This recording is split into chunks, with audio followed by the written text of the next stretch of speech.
Good morning, metalheads of the internet. Welcome to a new episode of the Metal Meltdown, and today we will be looking at all of the albums I missed in the month of April 2020. But before we do that, why don't we have ourselves a little drink?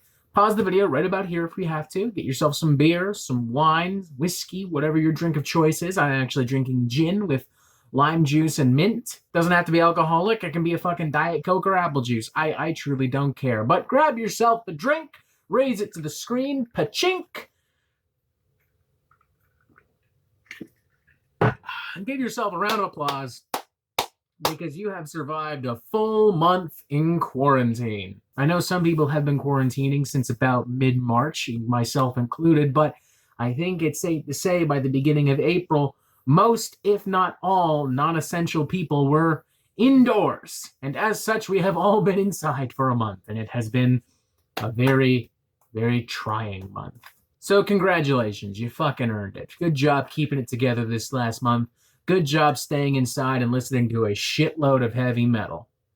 Good on you. Oh, unless you're protesting the stay-at-home order, in which case, go fuck yourself. You're the reason this is going to go on longer than it needs to. But hey, we can discuss how fucking disgusting human nature is another time. Right now, we're here to talk about all the albums I missed in the month of April, which in theory shouldn't be a big list. I mean, we talked about a lot of fucking music on the Metal Meltdown this past month. We talked about big bands, small bands, beloved records, divisive records, hated records. We talked about thrash, death metal, metalcore, fucking prog metal. We talked about fucking Elvis Presley, for God's sakes. Been a very spicy month, to say the least. But as always, there have been a few things here and there that have slipped through the cracks, and our goal today is to talk about just a few of those. As always, if you think there are things I still need to address, or even just listen to in my own spare time, let me know in the comments below. Without further ado, let's get right into it. Let's talk about all the albums I feel that I missed in April 2020. And let's start with Obscene Repressed from Benighted, released April 10th,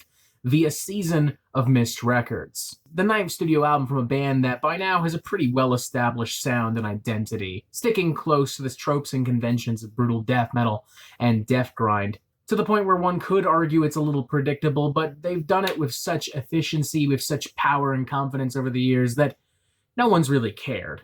And Obscene Repressed is very much the same thing. It's manic, in your face, super violent, super brutal from start to finish. Musicianship is super tight, the sound mix is great as well, highlighting everything in this brutal landscape without diminishing anything, without taking away any of the edge or darkness. I enjoyed this album overall. I just ultimately didn't think there was enough to really warrant a 7 to 8 minute video review. Unless, of course, y'all were comfortable with me saying this is fucking brutal over and over again, which realistically was probably going to happen, because there's just not a whole lot else to talk about. At least I don't think there is. So yeah, it's simple, it's fun, it's straight to the point. Probably wouldn't change your mind if you weren't already in love with this band, but fuck it, Benighted doesn't care about non-fans anyway, so who cares? Next up is a surprise digital EP from the Norwegian death metal crew Cadaver, making this their first piece of original music in 14 years. And I do mean surprise, because I had no idea that Cadaver had reformed. If there was some kind of tour or announcement made in the past, then I clearly missed it. Nonetheless, I'm actually pretty happy to see Cadaver back. They've always been kind of a guilty pleasure death metal band for me, playing some pretty gruesome tunes, very much in line with some early Carcass material, a similarity that Cadaver have been very well aware of and even have used to their advantage, having been signed to Bill Steer and Jeff Walker's record label Necrosis back in the late 80s into the early 90s, and now even featuring Jeff Walker on this EP, specifically the title track. To the point now where I would feel comfortable saying if there ever was a diet Carcass, Cadaver is it. But hey, I of all people do not consider that a bad thing. I love Carcass, and perhaps that's part of why I love Cadaver, but nonetheless. This EP was just a really fun, short, old-school blast of pure grind and death brutality. Wild and manic guitar solos, cheesy gore-sploitation lyrics littered all over the goddamn place. All elevated, I think, to the next level thanks to the band's new addition, Dirk Verburen, the current drummer for Megadeth and a former drummer for Soilwork. This thing is hardly going to win any awards for originality, and I'll also concede that The title is needlessly a little edgy, but shoot me, it's just a fun little EP. Fans of Carcass, fans of Cadaver, fans of gross death metal are gonna have some fun with this, and I'm very curious to see what this band does in the future, particularly if Dirk Verbeuren remains in this new lineup. Next up, another pretty straightforward and short release from another brutal death metal band, this time Aborted. I guess April was a damn good month to be into some super short bursts of sick-ass death metal. Much like Benighted, they've been kicking around for about 20 years and have a pretty well-established sound and identity, and as such, did not really feel the need to really dig into this record. Especially since the last time I talked about a new release from Aborted, it ended up with a video review that was 4.5 minutes long. 4.5 minutes that were spent with me pretty much saying, this is brutal. If you like Aborted, you'll like this. So with that in mind, let's just get straight to the chase. If you like Aborted, you'll like this. It's nasty, it's brutal, it's in your face, it's everything fans want. What more can you really ask for? I would say if I had to pick between the Benighted record and this, I'd pick Benighted, and not just because I'm getting more bang for my buck. I just think Aborted is a little bit more generic and predictable as far as songwriting and execution is concerned. But nonetheless, I don't see any reason why death metal fans would be particularly upset with this release. And even if you were, we just talked about 2 other releases that you can still sink your teeth into, so fuck it. Moving on. Next up, the debut self-titled EP from Errant, a new solo project created by Ray Emete of Immortal Bird, a band that the Metal Meltdown has had a pretty interesting relationship with. I mean, the first time that I came into direct contact with Immortal Bird would have been when I reviewed their previous record, Thrive on Neglect. After which I then witnessed Immortal Bird's social media accounts, I'm assuming run by Ray herself, just eviscerate some really upset and pissy man babies in the comments. It was super entertaining, to say the least, and I'd like to think that since then I've been on pretty good terms with Immortal Bird. They invited me to their Toronto show back in December, and I've actually spoken to Ray a couple times. Back to the matter at hand, though. When I had heard that Ray would be working on a solo EP, I was very intrigued. I didn't really know what kind of sound she might be going for on this EP, but I did know that if it was any bit as dynamic and diverse as Thrive on Neglect, that even if I didn't necessarily like it, it would still be an incredibly interesting release to talk about. And I was not wrong on that, but I was wrong in implying that there was a chance I might not like this record, because I really fucking like this record. This is really fucking cool. Ray is abandoning the death metal and hardcore influences that can be found in Immortal Bird and expanding on some of the black metal stuff, specifically on this EP, going for a very melodic, atmospheric kind of black metal sound with added influences from the worlds of alternative rock and post-rock. The end result is a very immersive and emotional affair. Ray sounds kind of free on this EP, which isn't to say she sounded chained down or anything like that on previous records. She's always been a very wild and unpredictable songwriter stylistically, but even so, she just sounds more liberated, I guess, is the term on this solo EP. And I imagine that has to do with the fact that this truly is a solo EP. She's playing all the instruments here. She's playing all the songs on here, excluding the closing track, which is a cover of a Failure song. I have no idea what this project is going to evolve to, if there's going to be a full studio record, or if some of these sounds and influences will perhaps be incorporated into the next Immortal Bird record, or even some other project.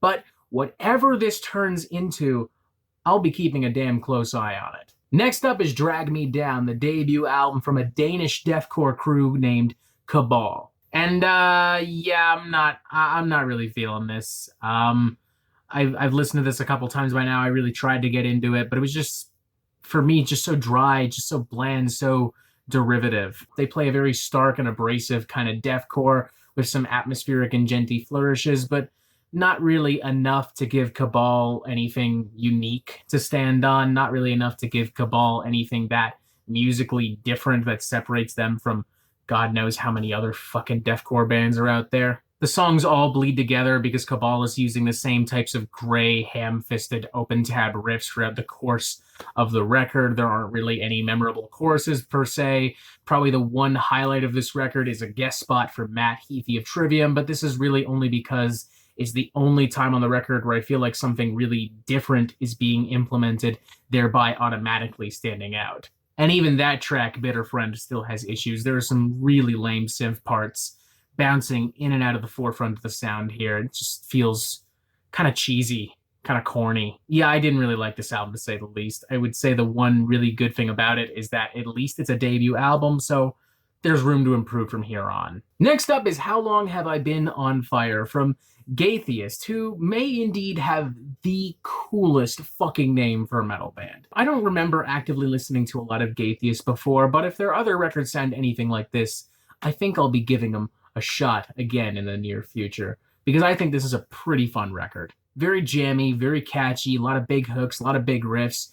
Kind of reminds me of Mutoid Man, albeit a little bit more primitive and a little bit more punk rock in attitude and aesthetic. They're also a lot sillier in comparison to Mutoid Man, who granted sure do have their moments of tongue-in-cheek, self-aware insanity, but not exactly to the point where they have tracks like Hash Brown's Blessed or Dental Records or It's Raining Men. I will say that the band's silliness sometimes betrays them, as it's hard to take them seriously when they are talking about more objectively serious things. Take, for instance, the track It's Raining Men, which takes a very blatant shot at conservative and Republican politics. But it's hardly a deal breaker, and I can't help but wonder if on some level that's actually kind of intentional as to drive the point home further in some weird, super ironic way. Regardless, I enjoyed this record, so much so that I think next time Gaytheist releases a record, I'm gonna have to do a full album review, because there's a lot of cool stuff happening in this band that I think a lot of people are going to enjoy. Next up is Loop of Yesterdays from Azusa.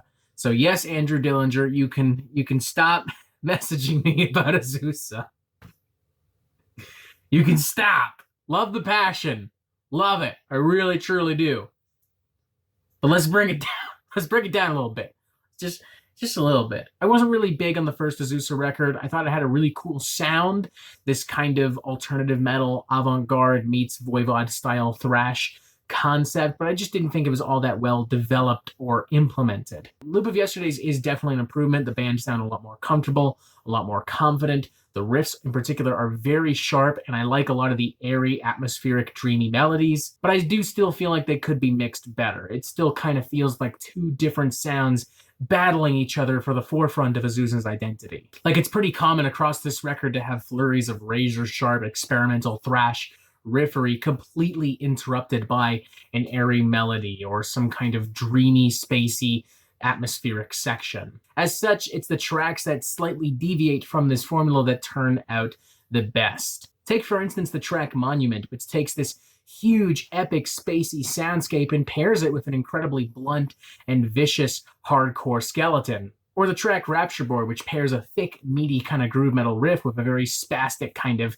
mathcore rhythm. The people that enjoyed and appreciated Azusa's debut album will very likely enjoy and appreciate this record, as I've already seen. But I'm still personally looking for a little bit more development and refinement before I officially call myself an Azusa fan, so we'll have to wait and see. Next up is Deaf Posture, the debut album from Caustic Wound, a band that some of you have gone out of your way to tell me about. Even some of my closest peers and friends here on the internet, like Ty Tilley and Jay Morris, the review guy, have been wondering why I haven't reviewed this fucking record. And honestly, I don't really have that great of an answer. It just unfortunately got lost in the sand, buried in between a bunch of super fucking big and important releases. But hey, that's the beauty of this Albums I Missed thing. We can still talk about it, and good thing too, because I think we've got a pretty nasty and fun little slice of brutal grindcore here. It's definitely got some issues, at least in my opinion it does. For one, the sound mix is really fucking ghastly, almost bordering on the death metal nightmares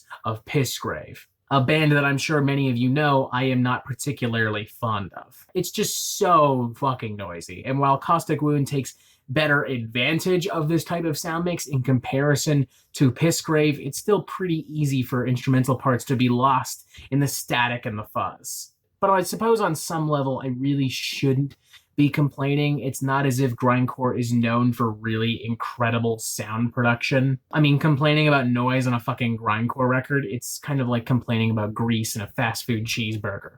Like, it comes with the fucking meal, arguably. There's a reason why they put the calorie count on the fucking menu. You are expected to know when you order the fucking thing just how inherently unhealthy it may be. So I guess to put it simply, as long as you don't mind big, greasy, grindcore cheeseburgers, Death Posture is a perfectly fine record. And while I don't eat a lot of cheeseburgers anymore, in fact, not to brag, but I'm actually pretty fucking healthy nowadays, I still don't mind a Big Mac every now and then, and as such, still had some fun with Death Posture. It's got that classic spirit and spice that makes grindcore arguably still so timeless today, with its own brutal death metal influences and flavors, making it feel a little bit more unique in comparison to most grindcore out there. Curious to see how Caustic Wound evolve in the future, and if they can reshape this greasy cheeseburger into something a little bit more refined that I may find in a gastropub. Next up is Endless Wound, the debut album from blackened death metal crew Black Curse, another band that a lot of you have been asking me about. A lot of people saying this is possibly the best album of the year. I've been getting a lot of requests for it. I've heard a lot of praise for this thing. Even the one and only Anthony Fantano addressed the sudden popularity of this particular band. And while I don't necessarily agree with people saying it's an album of the year contender, I do think that overall it is a great record and shows a lot of potential for Black Curse going forward. Their brand of blackened death metal is so dark, so twisted, and performed with the utmost confidence and skill. Like, this thing is so fucking tight, you could just bounce quarters off of this thing. The riffs sound so goddamn huge they could fill a stadium, and the vocals and lyrics are so demented, so perverse, so strange, it literally feels like the kind of stuff I would find scribbled on the walls of an asylum. I would argue that the sound does become a little bit overbearing as the album carries on, and as the band starts to repeat themselves a little bit, but all in all, Endless Wound is an incredibly satisfying record. I almost wish we could go back and review this album in full, but unfortunately I'm recording this on May 1st, and there are a lot of records coming out today that I'd like to talk about, so we're just going to have to soldier on, we're just going to have to keep moving. But heed my words, the next Black Curse record, whether it comes out in a year, 2 years, 3 years, I don't care, I will make sure that there is room in my schedule for this band. Because if they keep up at the rate they're going now, I've honestly no doubt that their next record could indeed be the album of the year worthy monolith that so many proclaim Endless Wound to be. Next up is Danse the Noir from Lord Vigo, a very interesting record that kind of sees a fusion between epic doom metal and some 80s cyberpunk synth pop sensibilities. Like, sure, it's got riffs the size of mountains, lumbering bass, and echoed drums, but it's also got kind of this Blade Runner, Ghost in the Shell kind of aesthetic and vibe to it. Almost weirdly reminding me of Operation Mindcrime, Queensryche, especially in some of the very spacey, synth-heavy verses. It's definitely a very different element to introduce to doom metal, and while I'm sure that some will definitely react negatively to it, arguing that the heart of true doom has been compromised, I personally really enjoyed it. I think it's a really fresh perspective, and I'm curious to see Lord Vigo evolve with this sound in the future. If I may make a recommendation for the future, though, as much as this may infuriate some metalheads, go further into the synth stuff. Go further into the 80s pop material. I think you're on the verge of something incredibly funky, and it just hasn't been realized yet. It might backfire spectacularly, I don't know. But if it doesn't, Lord Vigo, you could very well end up becoming the most unique doom metal band out there overnight. Next up is Opulent Decay from Canadian hard rock and metal crew Spell. And this is an interesting record because it doesn't just feel like a smorgasbord of all of these different styles of rock and traditional heavy metal.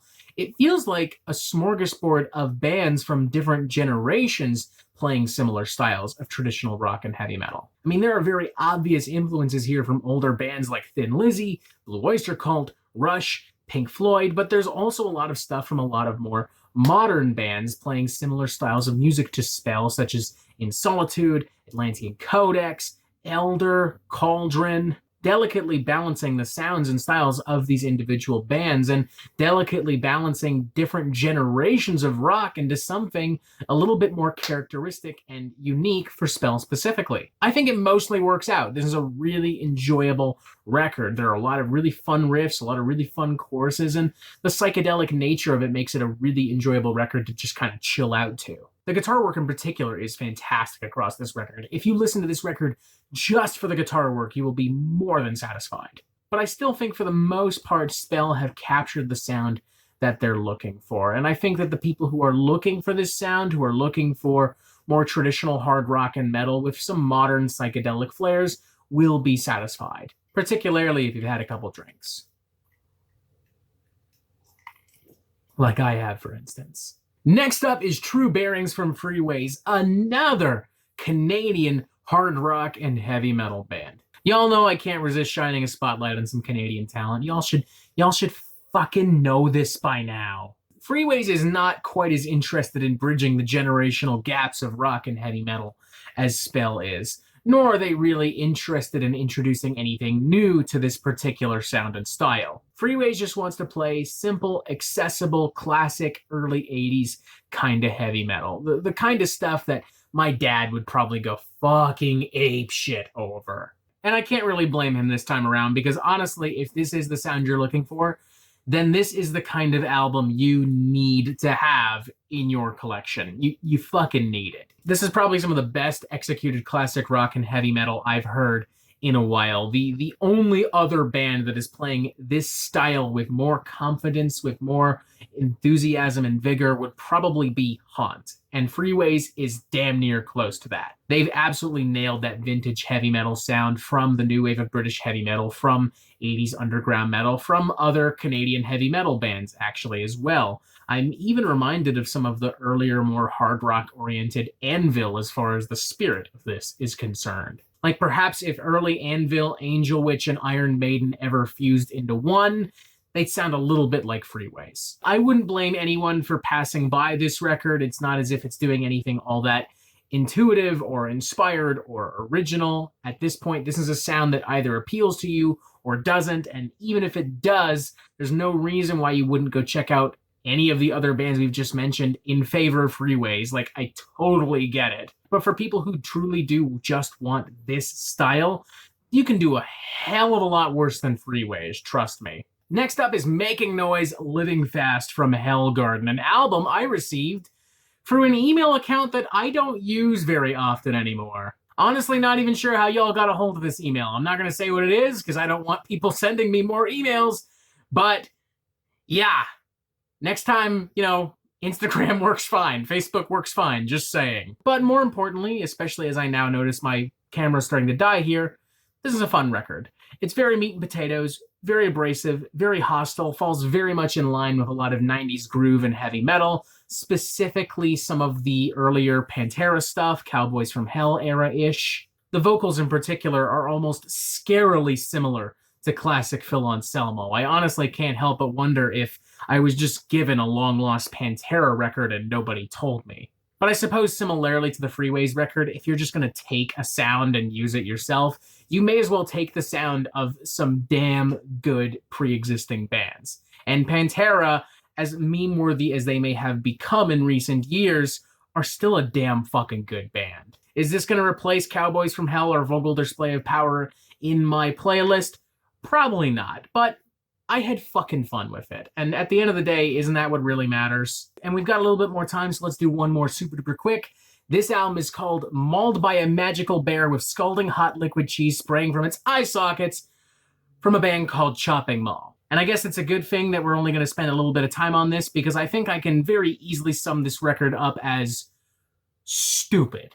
It's fucking stupid. Like, there is not a single moment of this record that isn't fucking blatantly, knowingly stupid. The lyrics are stupid.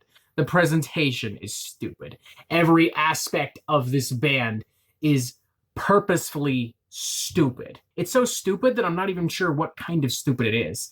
Like, am I supposed to approach this like an actual comedy metal record, like a Brian Posehn or Tenacious D record? Or am I supposed to approach this like something more tongue-in-cheek, like SOD or Guar? It's just fucking stupid. Not even necessarily bad. It can be fun in super fucking small doses, but it's just fucking stupid. If you want some really fucking stupid grindcore, then go nuts, I suppose. And that is it for the Metal Meltdown, and we really got to wrap this up because I can see my phone is fucking dying. So let me know what else you feel I have missed. Let me know if you like these records, if you dislike these records. What do you want to hear from me next? Make sure you press this little guy right here to subscribe to the Metal Meltdown fucking immediately. Wash your hands, stay safe, stay sane, and as always, you have yourself a fantastic fucking day.